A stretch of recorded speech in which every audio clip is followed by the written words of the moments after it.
एका मुलाने मेडिकल टाकलेलं असतं, पण त्या मुलाच्या दोन घाण सवयी असतात. एक तो देवाला मानत नव्हता आणि दुसरी तो मोकळ्या वेळेत पत्ते जास्त खेळायचा. एकदा पाऊस चालू असताना त्या मुलाचे मित्र मेडिकलमध्ये येतात आणि म्हणतात, असं पण तुला गिऱ्हाईक नाहीये, चल आपण पत्ते खेळू. ते पत्ते खेळायला बसतात. तेव्हा एक लहान मुलगा भिजलेला तिथे येतो आणि ते मेडिकलवाल्याला म्हणतो, माझी आई खूप आजारी, मला औषध द्या. पण तो मेडिकलवाला पत्ते खेळण्यात एकदम मग्न झालेला असतो.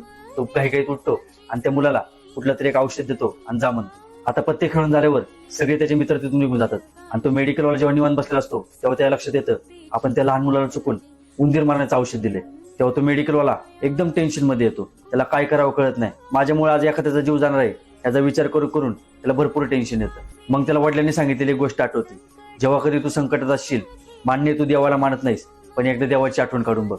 तेवढा तो मागं फिरतो आणि डोळे बंद करून स्वामी समर्थांची आठवण काढतो.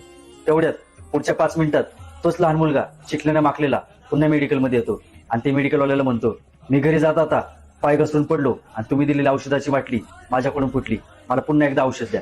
तेव्हा तो मेडिकलवाला त्याला औषधाची बाटली देतो आणि त्याच्याकडून पैसे घेत नाही. मित्रांनो, एक लक्षात ठेवा, तुम्ही देवाला मानत असाल किंवा नसाल, पण जेव्हा कधी तुम्ही अडचणीत असाल, एकदा देवाची आठवण काढून बघा.